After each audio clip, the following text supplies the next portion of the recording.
of nature-based solutions for watersheds landscape assessment. Before we start, would like to let you know a few things. We have a simultaneous interpretation for Portuguese and English, so please select on the command bar on Zoom the language you want to listen to, and it can be either Portuguese or um, Portuguese, and then you just select. The webinar is also broadcast live in the YouTube channel and the UN Global Compact Brazil Network, and we have two channels, one for Portuguese and another for English. And we don't have time for open questions, but you can send your questions through chat, and we are going to forward to the speakers. By the end of this webinar, we're going to have a very brief survey, and as you finish the webinar, please give us your feedback so we can improve our events. And finally, we will also send you the presentations and the slide through the email for those who applied. So just to start, I would like to hand out to Carlo Pereiro, the Executive Director of Global Compact Brazil Network. Thank you very much. Good afternoon. And it's a great satisfaction to be here with you.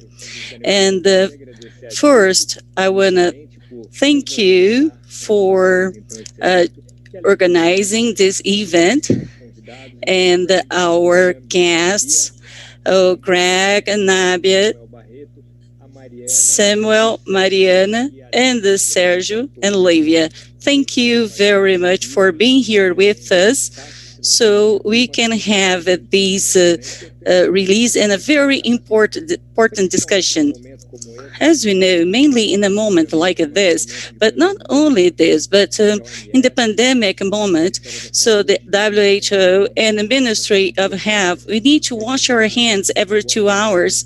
And we know that a great part of people in Brazil are going through some water stress. And we know that 35 million of our people don't have a good quality water access.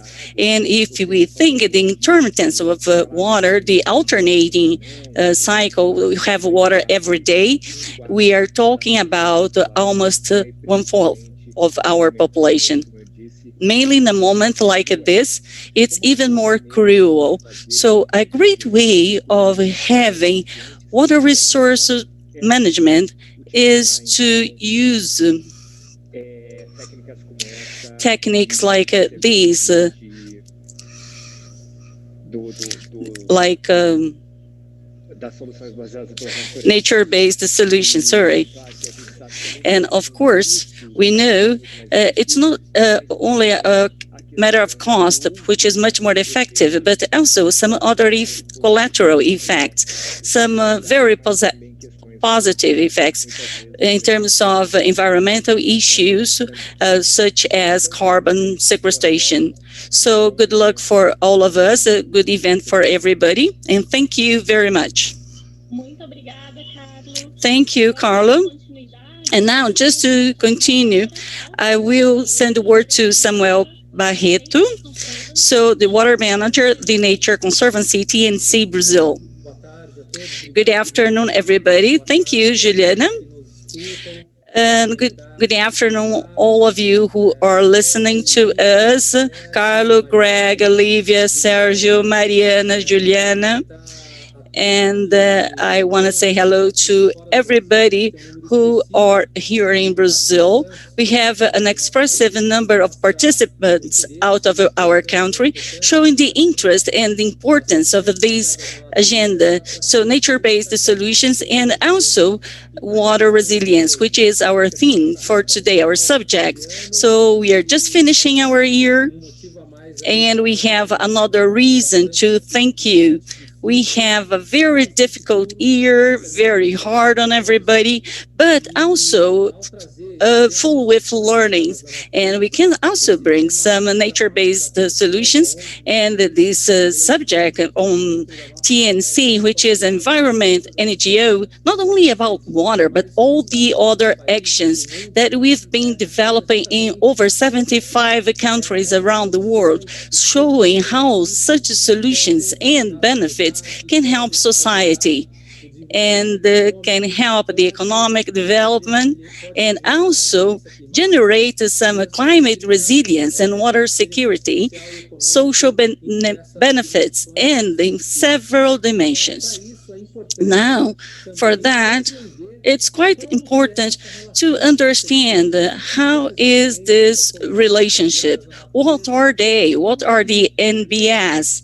How can we measure and better evaluate such initiatives to understand how can we generate results and impacts?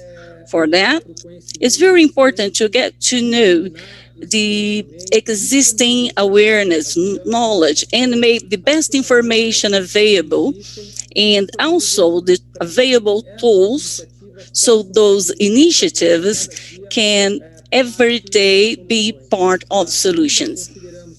Yet, we consider that the water resilience is kind of marginal in terms of water resources and sanitation. In 2018, UN showed those benefits, and we know the greatest challenges that we're going to go through in 2021. We can't give up any possibility because of the climate change, and we need to observe everything for in the water, sometimes because of the flooding, sometimes because of the scarcity. And we need to understand this relationship so we can have the best options, the best alternatives and tools. So this is what we are going to talk about today, the interface within companies, corporate sectors, and we see how companies are dealing with this subject and their water strategies. And at the same time, we have the public policies, how things will happen, how can we turn those initiatives in long-term actions. And for us, it's a great honor to be able to promote this kind of discussion and being able to release this publication in Portuguese, which has been launched last August in English. And we also had this partnership with the Global Compact Brazil Network, because alone we can't face this challenge. So next to TNC and together with everybody here, the partnerships are very important. The dialogue convergence, the common objectives, the common goals, and public and private sector, as well as civil society. Now, I want to hand out to my TNC colleague, and Nabia. She's going to show a quick presentation, and she's going to show these studies outcomes. And this is a partner of work. She is graduate in Harvard Environmental Science and Public Policy. She has mastering in philosophy and environment for the Cambridge University. She is also the senior advisor on our global team for water in TNC. And her job is very important because she interacts and engages the corporate sector. So Nadia, please be welcome here. It's a great pleasure to be here and a great presentation to all. Great. Thank you so much, Samuel, for that introduction to this topic as well. And hello, everyone. My name is Nabia Ofosumama, and I'm a senior corporate engagement advisor focused on water security at the Nature Conservancy, based in the US, as Samuel said. First, I'd like to thank the Global Compact Network in Brazil for having me here today to kind of share a little bit more about this topic. So what you can see on the slide here is an image of the sunrise over the Anacostia River, which is one of the main rivers here in Washington, D.C., which is where I'm calling in from today. This is also a river that has benefited from nature-based solutions, or NBS, as I'll call them in this presentation, to help improve the water quality issues that this river has. It's also led to recreational and other benefits for the city. So the potential multiple benefits of nature-based solutions is what I'm here to talk about today, and you heard about that in our introduction as well. I'll present the findings from the Landscape Assessment on NBS, which was launched in August and is being translated into Portuguese and being launched today. Next slide, please. Before I dive into the details there, I would also like to thank the sponsors of the Landscape Assessment Project, which include Asia Pulp and Paper, Danone, Microsoft, and the UN Global Compact CEO Water Mandates Action Platform members and other partners that you can see on this slide. Spearheaded by Danone, the companies who you saw on the last slide identified a persistent challenge that while nature-based solutions have the potential to improve watershed health and deliver multiple co-benefits, including water, carbon, climate resilience, biodiversity, social, cultural, and economic benefits. You can click again. You can see that this potential has not yet been realized. So scaled implementation remains limited due to lack of awareness and expertise and underinvestment, as well as weak project pipeline and inappropriate policy and governance frameworks. The concept that you can see on this slide was to move us from the current situation where water catchment health and ecosystems are increasingly degraded and there's decreasing capacity to sequester carbon, retain water, promote social well-being, and sustain agricultural productivity. And if you click again, you can see that we're trying to move to this vision where NBS restore catchments and ecosystem health and have the potential to disrupt and reverse this negative cycle. They have many of the co-benefits that we're talking about as well, including climate mitigation and adaptation, resilience, biodiversity, and local livelihoods and economic development. So if you click, you can see that if you're able to measure and understand the value of these benefits, that can help to strengthen the business case for investment, leading to increased awareness of and investments in NBS. If you click one more time, you can see kind of how we're trying to create this cycle where we can see the benefits, we have measurement of those, and that increases investment into nature-based solutions. Next slide. So based on that context, we put together an initiative in 2018 focused on scaling awareness of investment in NBS for watersheds by developing a standardized method to demonstrate and value the stacked carbon and water benefits and map wider co-benefits associated with these NBS. And when I talk about stacked benefits, I'm talking about, we have water as the baseline benefit that we see, and then we would stack carbon and other benefits on top of that. The first phase of the work that you can see here was this landscape assessment that was launched in August, as mentioned. We're now currently in the second phase, which is development of the method. And then we'll soon move to the third phase, which is refining this method through stakeholder outreach. So now I'll talk about the method that we use to develop the landscape assessment, and then I'll share a little bit of the key findings.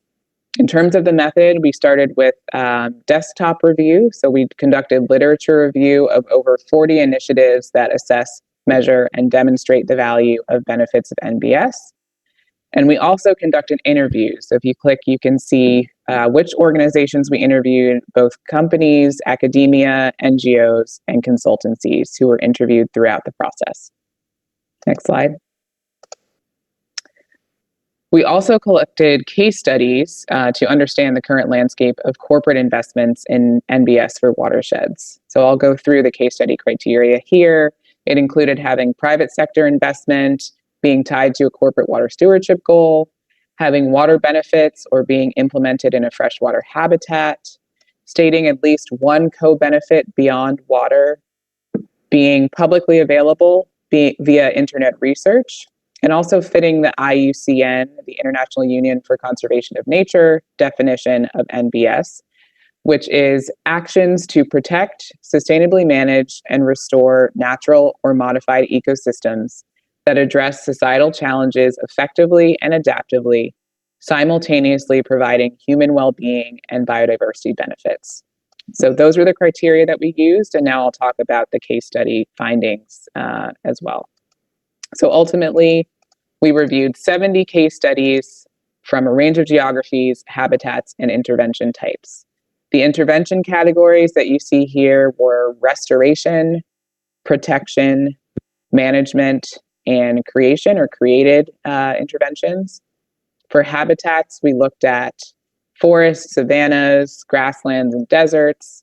We looked at marine ecosystems, wetlands, rocky habitats, as well as artificial and introduced, so the creation of new green infrastructure, and then also terrestrial agriculture.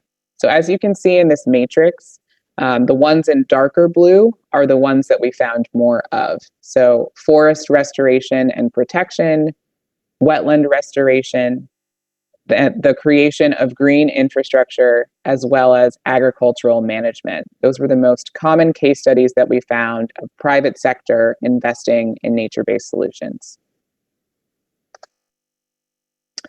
For the case studies, the geographic coverage is also shown on this slide. Most of the case studies were from North America, South America, Europe, and Asia. And you can see that we found fewer case studies from Africa and Australia. Case studies also ranged across what types of benefits the project assessed and whether those benefits were measured in some way. So you can see the blue bars and the green bar, volumetric water benefit and water quality benefit, as well as biodiversity in the yellow bar, were the most frequently claimed. So that means that in the case study, a company was saying that they saw benefits related to water quantity, water quality, and biodiversity quite frequently, most of the time. But however, these benefits were measured much less frequently. So there may have been a statement around the benefits that they saw, but not a quantitative value of how big that benefit was. You can also see a very big difference between the two yellow bars. So for biodiversity, how much that benefit was claimed and how much that benefit was measured, as well as a big difference between the claiming of co-benefits. So this indicated to our group that we needed to do some more research on what sort of methods might help the measurement of these sorts of benefits that we're seeing from nature-based solutions. Next slide. So not all of the case studies provided the methods that they used for the quantification, but for those that did, we found that estimated calculations were the most common. So that's the orange part of this chart. Estimated calculations are where you're making assumptions, you identify some proxy data, or you use some hydrologic or other mathematical equations to estimate the resulting benefits from a project. The soil and water assessment tool, or SWOT, which is the yellow section of this chart, is another example of a model that was used pretty frequently. So we gave it its own section here. About a quarter of the case studies used direct monitoring. That's the 26% in gray, as opposed to an estimate, something like water quality or quantity sensors, where there was a direct monitoring measure. Next slide. So moving to the key findings of the landscape review, based on those case studies that I just mentioned, the desktop review, and our interviews, these are the key things that we found. First, there's no one-size-fits-all.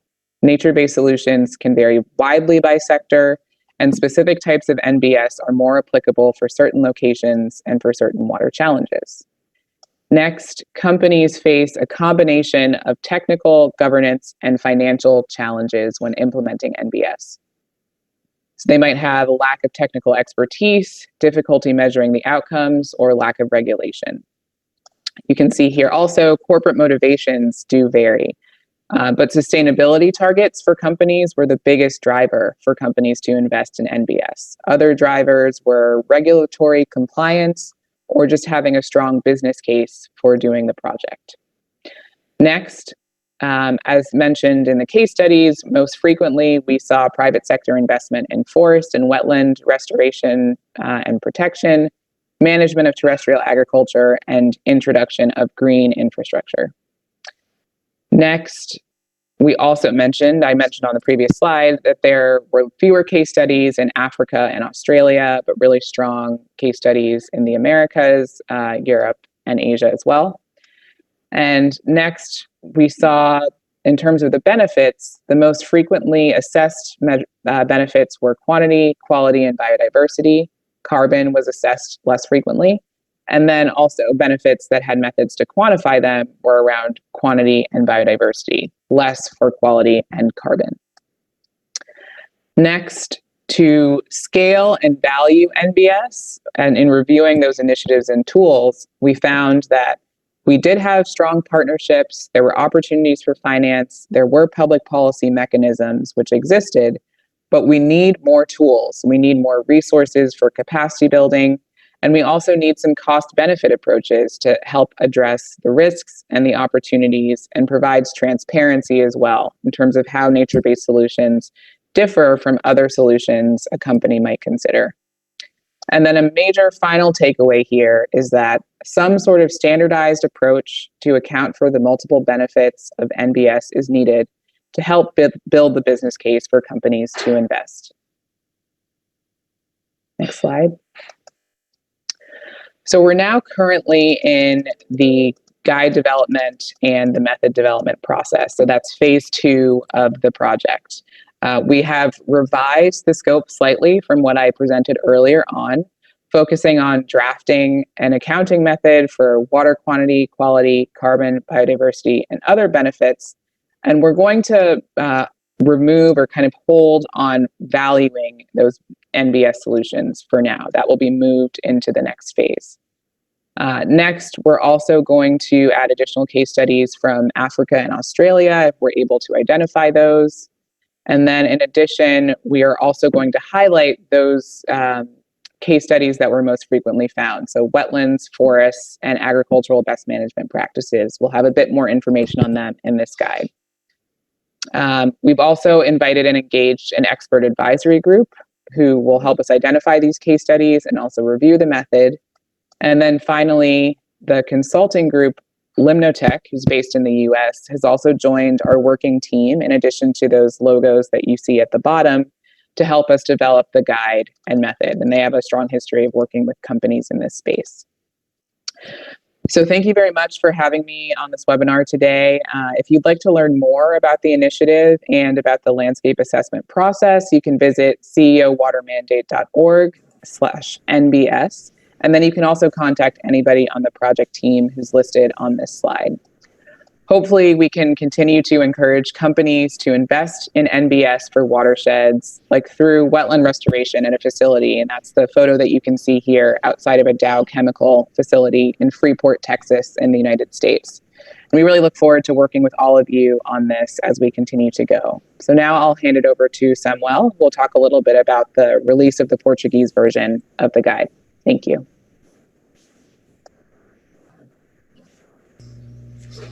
Thank you, Nabi. Thank you for being so clear in your presentation, showing each point that has been assessed in every steps and the next steps. And with that, I want here, together with the Brazil Network, Global Compact, to make it available for this virtual launching of this publishing. It is available, as you can see on those links, it's available in Portuguese. And also you have the English version. So it is on the TNC website, tnc.org.br, and also the website Global Compact. So the links are already available, and please access. And if you have any doubt, please let us know.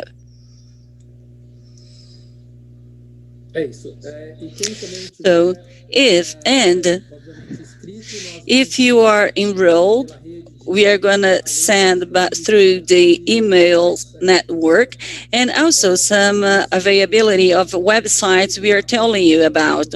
There is here this webinar making this material available and generating content.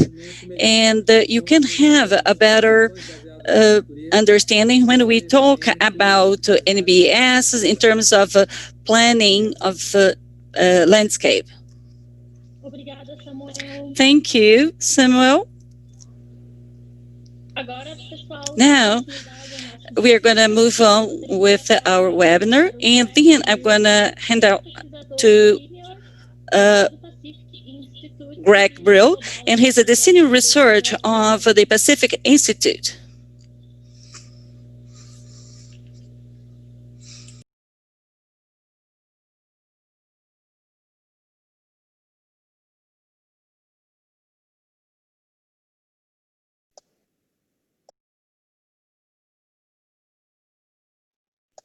Greg? Greg is muted, I think. Can you hear me now? Yes. Great. Hello. Thank you to Juliana and Carlo and Samuel and Nabia for setting the scene for the panel discussion. My name is Greg Brill, and I'm a senior advisor to the UN Global Compact and a senior researcher with the Pacific Institute, and I will be the moderator for today's panel discussion. It is my great pleasure to welcome our three panelists today. The first is Livia Favaro, Corporate Citizenship and Sustainability Manager at PepsiCo. We have Mariana Appel, Environmental and Energy Coordinator at Ambev, and Sergio Arimares from the Water Resources Planning Superintendent at the National Water and Sanitation Agency. So our panel will be asked a series of questions today over the next 45 to 50 minutes, and we will start with Livia and Mariana. I will ask all of the panelists that you please keep your answers to around 5 minutes so that we can keep within time, and I will indicate when your time is up. So the first question to Livia, if you can answer this one, and then to Mariana, the same questions as well. What are the water-related challenges faced by the companies you represent? What are the strategies you have adopted to deal with these challenges? And how have you incorporated nature-based solutions into these strategies? Livia, over to you. Obrigada, Greg. Thank you, Greg. So it's an honor to be here with all these people here, people who take care of the environment and also the water preservation. And you're a great partner and a great PepsiCo partner. And it's a very relevant subject. PepsiCo has a commitment for a long time with efficient use of water and preservation. If you don't know, PepsiCo is one of the largest food and drink industry in Brazil. We are the largest consumers of potatoes and corn, and we have a huge responsibility on the efficient process of water use. And our strategy is to work with our value chain because there's no point in having very efficient production and work, and we have a very aggressive objective in improve the water resilience in our chain, mainly in the in our production, which is potatoes and corn, and also the production of potato snacks, which use a considerable amount of water, and we need to make it improve. And also we are engaged in reducing 25%, and also we use 60% of water consumption in our operations, and we decided to use the water defense as a standard. And up to 2025, we have this commitment of reducing our water production and improve the quality, and also having NOSA's NBS. We have some initiatives that is quite interesting that we call Demo Farm, which is a preparation and very severe training with our providers in our supply chain. And then the agriculture of this raw material should be very efficient and with also water reuse and water recycling. And what I think is the most efficient to tell you that I bring today here is the coconut production, which is one the most expressive brand of coconut market is ours. And together with the coconut farms, we develop some thermal um, uh, product, which is used with the coconut residue for a greater efficiency of the production. So we have wet soil for all over the year, and the product is produced all over the year with the same quality, and we had a drastic reduction in water use. And we can also use some good example for our providers and also our farmers. It is an agricultural production that is going to bring very good benefits to our business.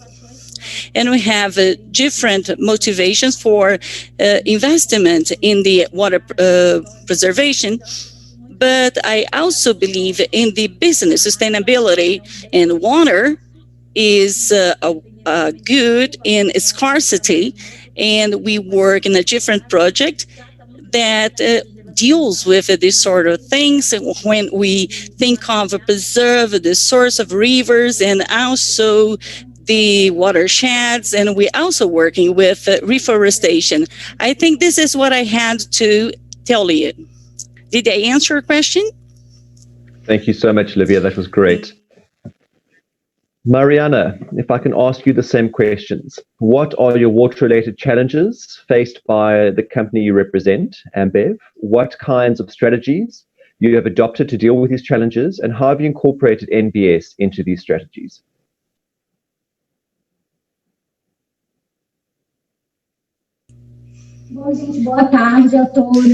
Good afternoon, everybody. I'm very happy to be here today representing Ambev. And before entering Ambev, I used to work with microbiology, and my dream was to work with water. It's wonderful to be here in such important event. So we have water is very important in corporate sustainability, and our role at the Ambev is to be part of this system, not only to reach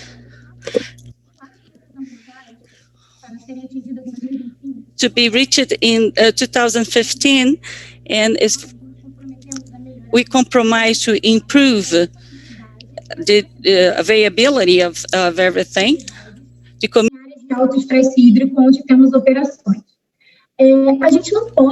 And we can't talk about beer without thinking of water. So that's why our history with water care has dated from a very long time. We can say that in the last 20 years, Ambev has treated 50% of this resource in our operation. And then we have to produce increasingly more this product. And then we are always looking for new technologies. At the constant quest to find the solutions, Ambev started, we treated the water resource, and we returned to some partner who would treat this water, and then our removal, our harvest of water is reduced. But there's an example of a project we have in São José plant in Pernambuco, which is used to irrigate 8 hectares of plantation, and it is very possible to save 41,000 cubic meters. And in addition to this, which is very important, that in our power, Ambev understand the importance of investing in NBS and get some possible balance in the water quality, and the people and communities with the same purpose at the preservation of water resources, and they work in cooperation. And 2010 we work with WF Brazil, so some amazing job that was in the federal district, and this project was scaling up, and we went to some other water resources, and the program changed the name, and we call it basins and florist, and it adds the importance of biodiversity and preserve the water. And the greatest purpose of this is to provide NBSs, and then we can use the water, and we can also scale up resources, leverage some resources to water use. In terms of a number, the project helped the preservation of over 10,000 acres, and together with the TNC, and also several projects in the area of Brasilia, and we also have some projects in Bolivia and Argentina. And as Livia said, we also sponsored the Coalition for the Water, and we are always speak together. We are always together at least once a month, and we exchange some ideas, and then we can leverage some resources. And there's something that I need to say. It should demonstrate the respect to society impacted by our business. So then we have this social program of Ambev, which is Aqua Ama, and it's the mineral water by Ambev. And then we take water for those who don't have it. I don't know if you know, but everything generated, all the generated by this initiative, it's used to take water to those communities, and communities benefited by this project as it is installed. And then the project is about responsibility in long term. I think one of the greatest challenges in this area is to get a scale to reduce. So we have within the company a focus driven to the water consumption. Sorry, Greg, I can't hear. So the nature-based solutions, and thank you very much. I think I answered you.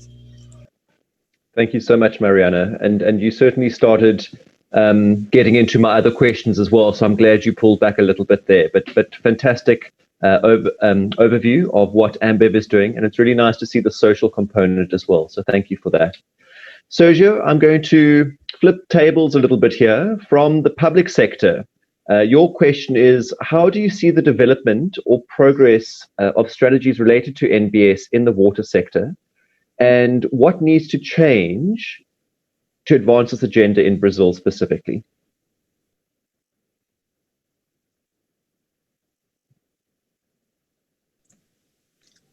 Oi, Greg. Muito obrigado pela... Hi, Greg. Thank you very much. Thank you for your questions. First of all, it's a great pleasure to be a part of this with all of you, be a part of this event today, representing the National Waters Agency. And as you mentioned in the introduction of your question, there's a mix between private and public. So that's extremely important in bringing that vision and showing what the original and main mission of the agency is, which is water security. And we will only achieve water security with a number of solutions that we've been discussing if we, in fact, can get everyone's engagement. So, Greg, about your question about developing and the progress of these actions in Brazil, and even speaking to all our colleagues from abroad that are watching us here today, it's very important for us to convey a vision. And I always like to show a more optimistic vision and talk about our history here in the country in relation to water.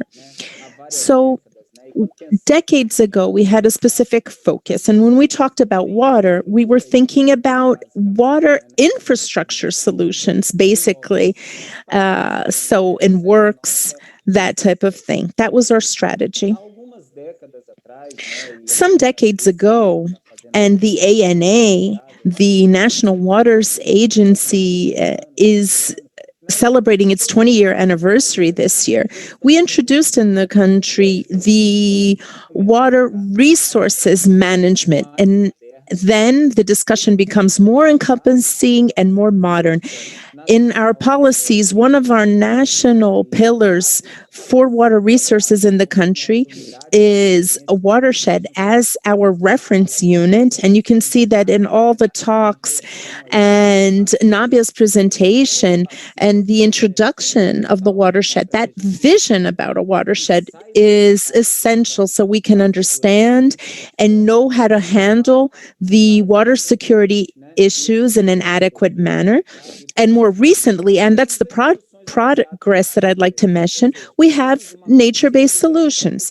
That means that we are getting more and more awareness in the country that it's not in water security, it's not just the management of water resources or management in general, that we will be able to handle all our issues. If we do not combine green infrastructure and nature-based solutions, our solution will always be incomplete. So I believe that's the big advance. To mention answer the first part of your question, Greg, which is definitely the NBSs are on the water agenda in the country, in Brazil. So that's the beginning. That's the starting point. So I'm very happy that we are discussing things based on that context. But how do we advance? What has to be changed, which is your second question.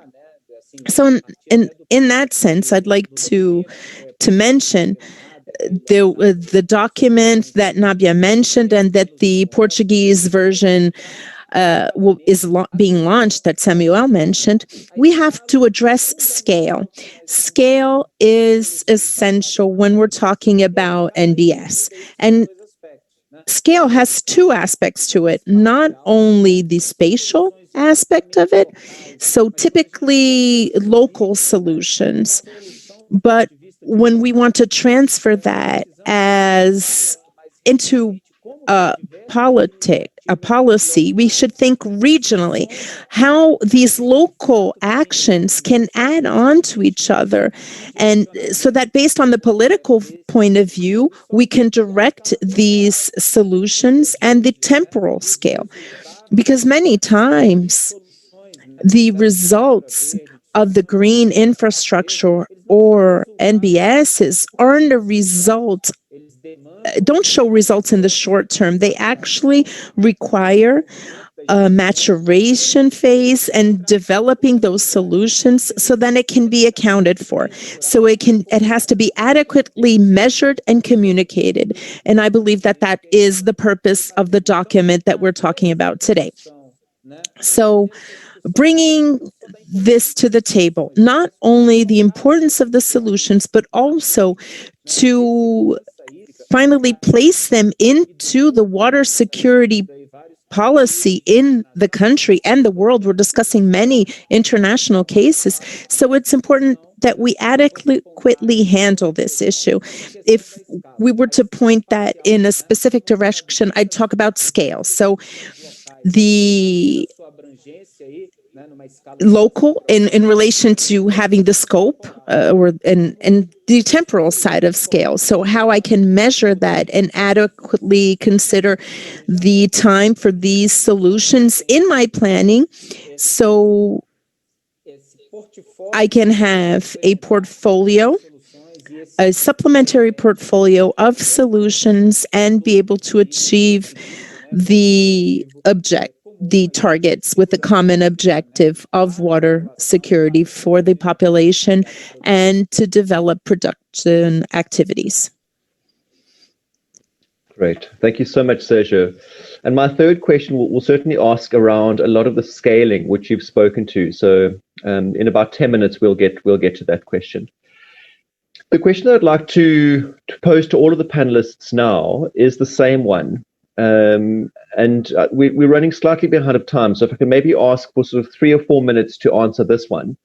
But the question is, how do we ensure intersectoral collaboration and public participation in order to prioritize the use of nature-based solutions? So Mariana, you've spoken about the inclusion of communities and that social aspect, but how do we ensure that this collaboration and public participation? Livia, maybe we can start with you and then on to Mariana and then on to Sergio, please. Thank you. Obrigada, Greg. Olha, eu vou ser bem objetiva aqui pelo tempo. Thank you, Greg. I'll be brief because of the time, but I have a great example at PepsiCo. In addition to the preservation of the springs, we developed a project, and I truly believe that all the governmental areas are very important, state, local, and federal. And a company like ours that has plants throughout all of Brazil and spread out through all of these regions, the local or city partnerships are very important. So I'd like to give an example that in the city of Itu, a city that severely suffers from water scarcity, was most affected in 2018 for consumption and production. So civil society and industries suffered with the water crisis.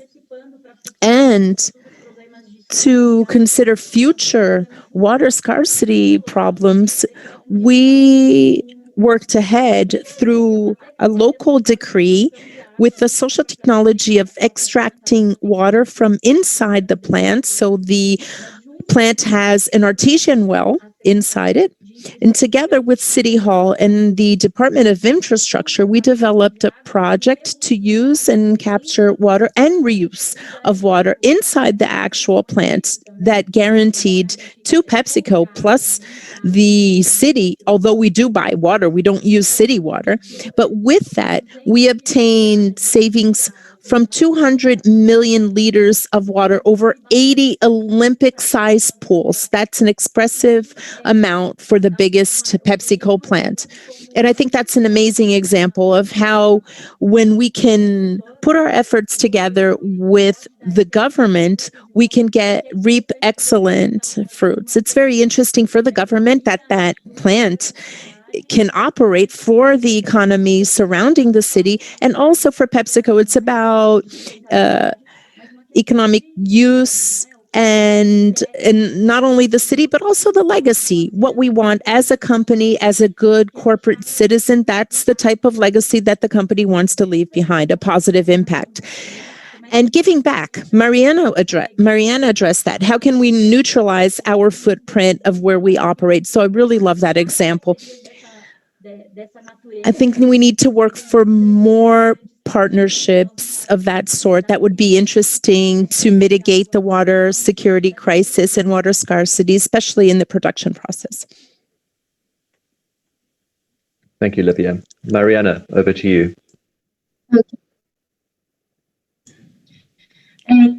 Bom, gente, é fundamental mesmo engajar todos. It's really essential to engage all the sectors. Our company with local, it's so that even actions that are executed regionally, it should be sustainable and they should last a long time and be a part of the local culture.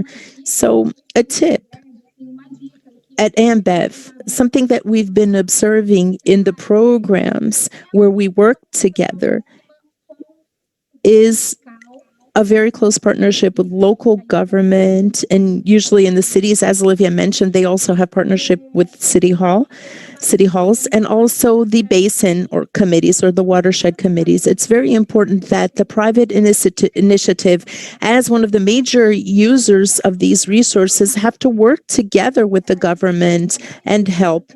We work together with TNC because they have the technical expertise and they help us and the watershed committees and cities to drive those policies. So active hearing, listening to the community, understanding their main problems, and study the tools for specific cities or the watershed committee and identify priority areas for the aquifers or to preserve the landscape. All of that helps to guarantee that intersectorial collaboration. We're not working alone. We're involving all stakeholders. We are involving everyone. So that's what we've been observing throughout the years, where we've already been working with watersheds and forests and the Coalition for Water. And another relevant point is the legal framework. It's also important to be part of regulation in order to ensure that funds are transferred to cities. An interesting example of governance that we created in the city of Jaguariúna in this project, and the entire legal framework that we were part of the program to pay for environmental services in the city, guarantees that the city can leverage more funds to implement these practices through the payment for environmental services. So that also generates income for the community. So in that case, the farm owners or rural owners will want to preserve water and forests. In addition to that, the environmental education is a transformation for the community. So when you transform the community, and then you can change their perception of water and its value. So generating income, environmental education, and helping when we see that there's some sort of blockage, we try to unlock that. I think that's the idea. Fantastic. Thank you, Mariana. And Sergio, if you could close off this question for us, that would be great. Obrigado, Greg. Eu vou buscar, então, seguir até na linha, aproveitando a fala da Lívia, da Mariana. Estou tentando acompanhar aqui pelo chat também. O chat está animado numa discussão aí também em torno aí do papel dos comitês de bacia. E eu vou enfatizar justamente um pouco do que eu comentei também anteriormente, da importância da bacia hidrográfica, né, e da aplicação dos nossos instrumentos de gestão de recursos hídricos na bacia, né? E dentro do nosso arcabouço aí da gestão de recursos hídricos, os comitês eles exercem um papel fundamental, né? Se nós estamos falando de participação, se nós estamos falando de uma agenda comum, né? Nós temos que valorizar esse espaço que hoje são os comitês de bacia, em que eu tenho governo, sociedade, né, e setores usuários discutindo justamente essa agenda comum.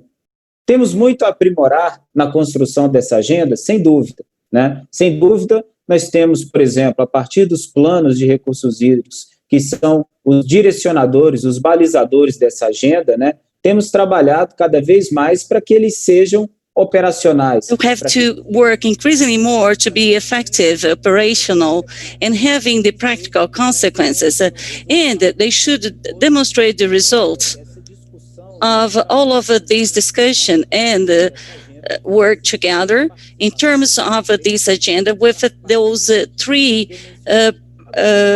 members I've mentioned. I think there is a very important aspect, and I think you can blame the private and public and society and civil society as they participate. Those discussions and this construction that many times you can see at the committee naturally generates some defenses of their own interest. There is some representativity, so they will defend their interest in the interest of a certain segment of a certain sector. Many times this dispute around the themes in a watershed will go toward a reactive agenda. I don't want to get harmed. I don't want another responsibility. I don't want to change the nature of my business. Then the perception of a common agenda. So many times I change a win-win agenda that I, in fact, will looking for some water resilience and I have the bonus and the burden of seeking this. So, and it will have a bonus for all the users. So many times I go for the lose-lose. We are discussing this nature-based solution and the scale of the watersheds and also the strategies dealing with them. And here I have this honorable presence of Livia and Mariana. It is very important to take this strategic agenda to this forum. And we must adopt the position of making it increasingly more important, because instead of reducing the importance of it, and we can't lever all these strategies that we've been discussing here. So the strategy placed on the data that Nabia presented today, for example, how can we leverage all of that? So the partnership is key, the agenda is key, but the common strategy is up to everybody who can play their role and their mission. And we must be compatible to all the different uses of water, because like that, everybody will win with the water security. So everybody will win with the effectivity of solutions. So I think this is the idea.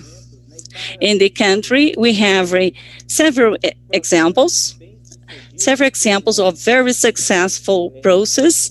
So at the scope of the range of several watersheds in industrial sector, Paranapanema watersheds, and we can have this qualified understanding of water use, seeking solutions to make this use increasingly more rational.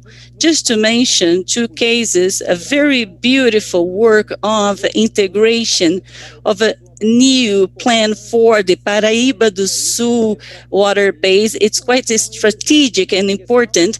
So it is, the point is we should use the constituted spaces. We need to value them, we need to improve them and fight for them, because those spaces are the real spaces for the construction, for the building of this positive agenda. Fantastic. Thank you, Sergio, for a very comprehensive answer there. All three of the panelists today have already spoken about leveraging and scaling. So the last question that I have for the panel today is, how can we leverage and scale our gains in the public sphere with nature-based solutions in order to increase water security in Brazil? So again, how can we leverage and scale the gains in the public sphere with nature-based solutions in order to increase water security in Brazil? Livia, if I may ask you again to start us off, and then Mariana, and then Sergio again. I think that way of leverage, together with the public branch, one of the examples would be the construction of a short-term program to improve the sanitation issues. For example, companies with technology and know-how to help government in a very pragmatic, specific way in sanitation, because today we lose a lot of water with the basic sanitation, which is not efficient at all. And we have several places with no sanitation and a lot of problems. So we can use our industrial efficiency, leading better professionals, and also acting in this direction. And the other is the industrial efficiency operation. How can we build business models that would be of great interest for the company? So we would design some projects that would make water better used. It could be reused. And also the government, on the other side, could have some awareness program. And I think it would be a shared responsibility. Each of us would have our own role as a citizen, where we can have this amazing example at the Coalition for the Waters, where we involved all the employees and in the reforestation. So then people can have more awareness of this. And we have three players: civil society, government, and industry working together. And then we can create models of consumption, not only human consumption, but industrial consumption, which should be more efficient at the captation, harvesting of, and use of water. And as efficient, and as it is efficient, when it is efficient, we have a lot of gains, and it's a lot of water.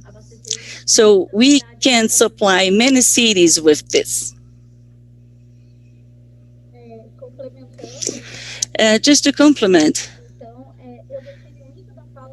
I like what Sergio said, because out of our programs, we work together with a certain watersheds that would foment our initiatives.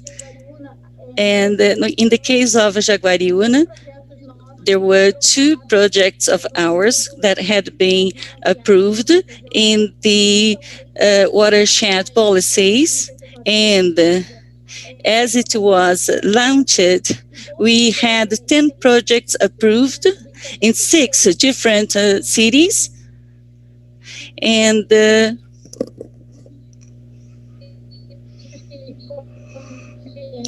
I can't hear Mariana.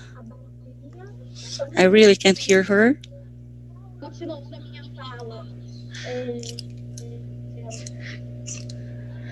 I can't hear her. Not at all. Not a word.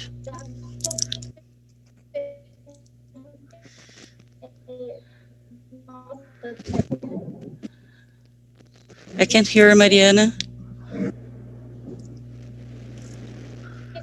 Mariana, I think your connection is a little bit unstable at the moment. Just give it a second, and then if you could just carry on.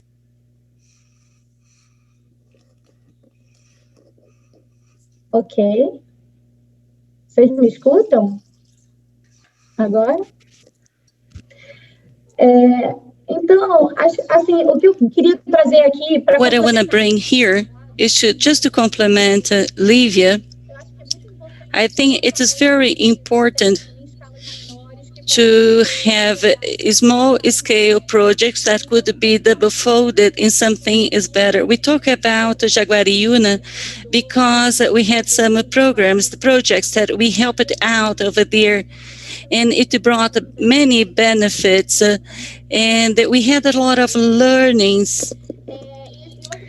And I believe that the company role is to scale up those pilot projects, working together with the watershed committees.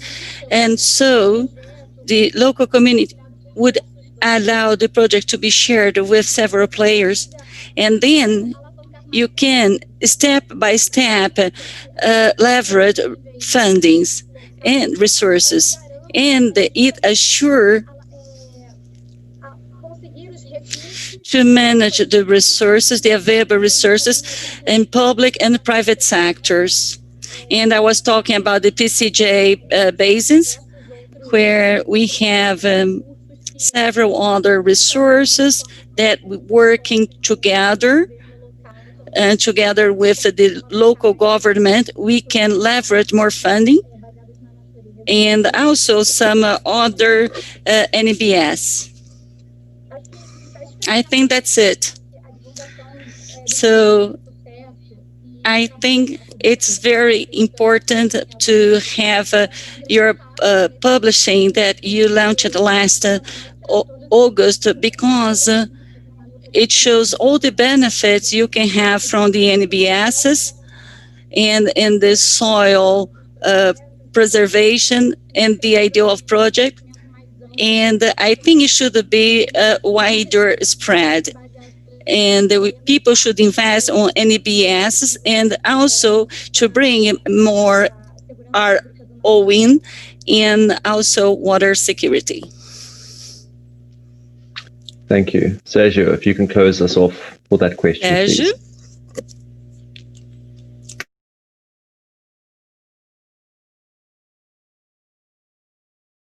Ok. Okay, doke. Thank you, Greg. Maybe the best way to close this idea, to close the answers of this question, how can we leverage the strategy? I would love to reinforce some points without being too repetitive, but I think we have a very important point in terms of strategy. The first is to complement, the solution should be complementary. As I told you, there is this historic project. We have the traditional water infrastructure, an advance of point of view of management actions, and also we have the NBSs. They are all complementary. And I don't have enough solution which is sufficient in terms of the other. It's important to understand how complementary they are, because in some moments they seem to be a dispute of solutions, and when it happens, we can't see the goal to be reached. So I think the most important question is to understand how complementary they are. So the second thing is the fact that we should treat suitably the scale, the spatial, and the time. So the success cases, as Mariana said here, and also Livia presented, they are very important. The local experience, life takes place in municipalities.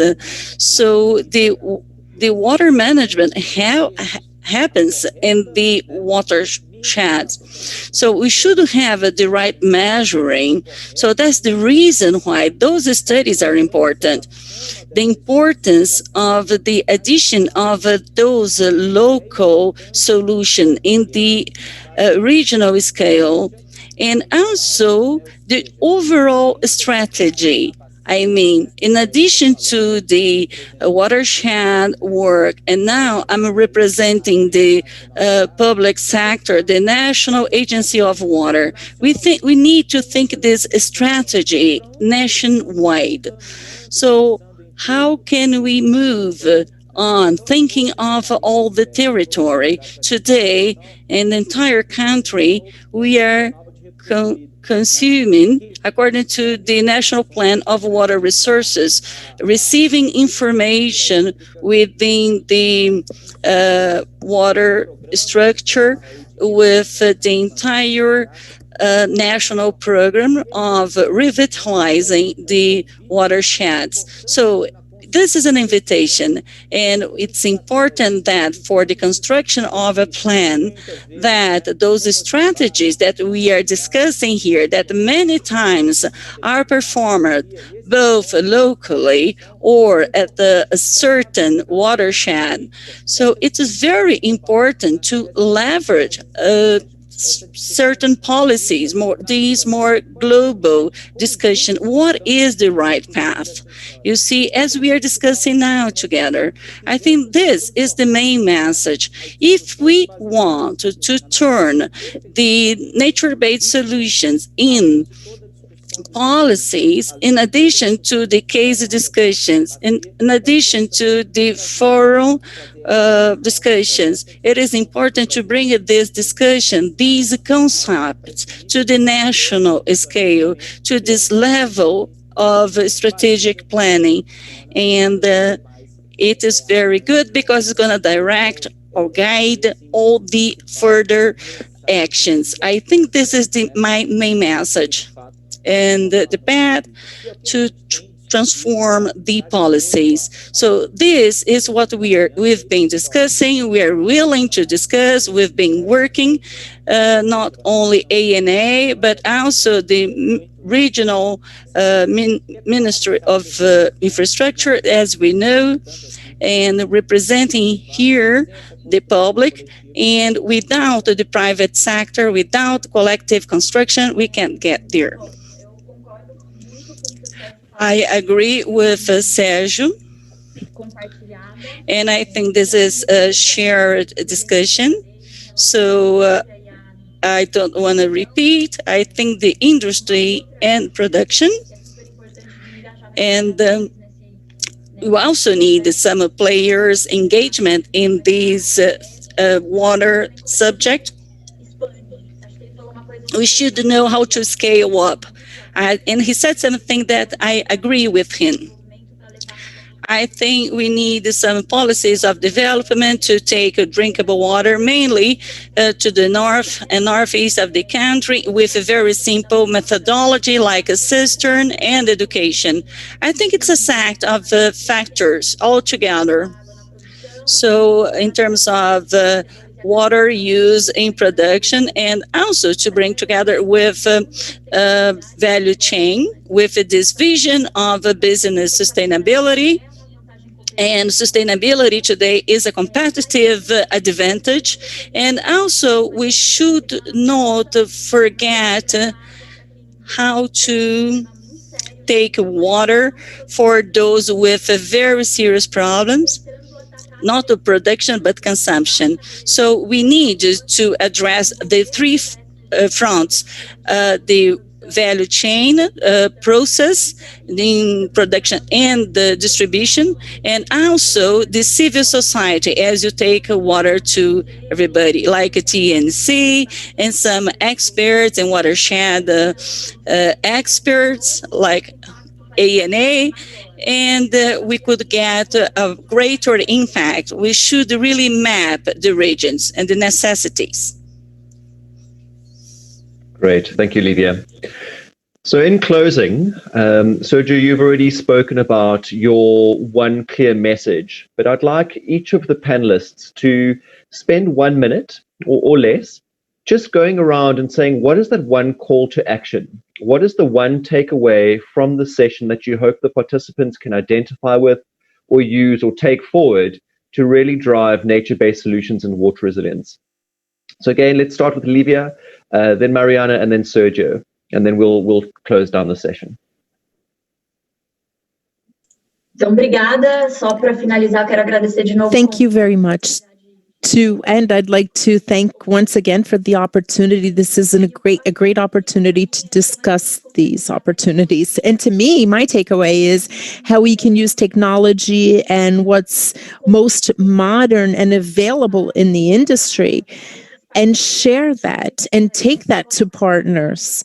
How can we use our expertise and our talent to help in the water theme? We have a lot of opportunities to share knowledge, methodologies. So a multinational company such as PepsiCo, whatever we do in India may work in Brazil, so we don't have to reinvent the wheel. So we can shift that around and bring in technology solutions that are very much in line with what the scenario currently needs. Thank you again. And congratulations on organizing such a relevant event. Thank you, Lydia. I would also like to thank once again for participating here. It was great to be here with all of you. It was a very rich discussion. This was great. I believe that the main takeaway that stays for me is about considering the social aspects in addition to the environmental aspects. That's a fact that encourages engagement from all users and brings in co-benefits beyond water, such as income generation for local communities. I believe that we can't work on that separately. We always have to work on those aspects together, and we have to use more of the public policies that already exist, the forums that already exist, and be a part of that, an active part, and work together with other players, with the public and private players, the community, everyone together working for water security and fair access to water by everyone.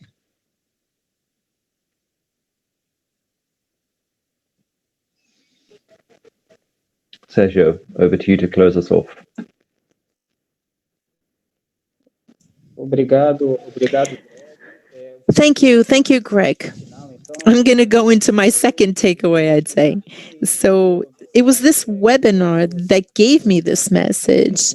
And Greg, even through your questions, so I'll say 3 words. Key things in our discussion. So knowledge, and the study that was presented is demonstrating that knowledge. So without the technical foundation, without knowledge, we won't take the right decisions. So that is essential. You can only make a correct decision with a technical foundation and knowledge and awareness. Partnership is another word, and I think that we can see that here, the partnership and communication. If communication and partnerships, if they're not known, if there's no repercussion, we will not achieve our objectives in the best way possible. So knowledge, partnership, and communication. I believe that those 3 key words, that's how I'd like to end my participation. I'd like to thank you once again.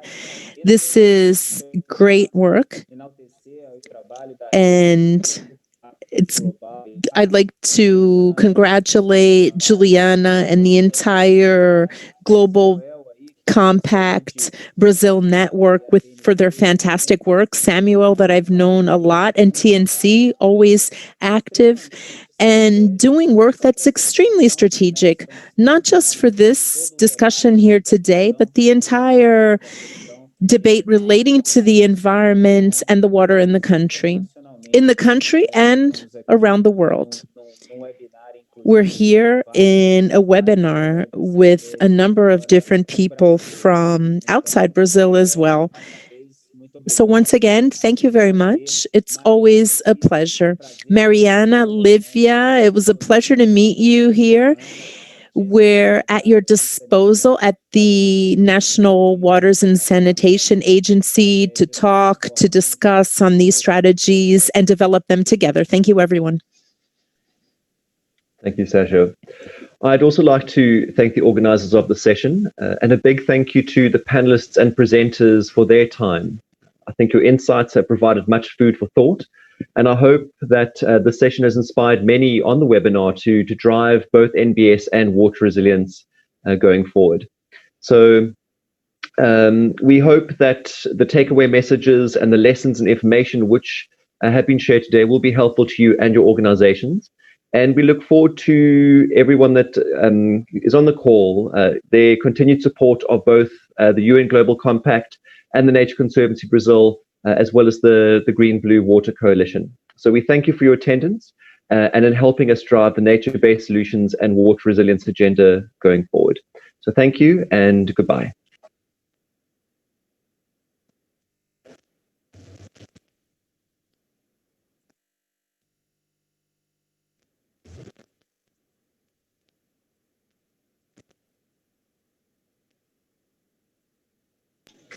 Thank you. Bye-bye.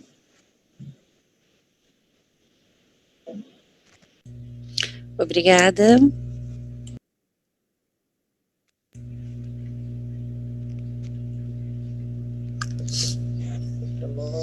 Tchau, foi um prazer. Tchau, obrigada.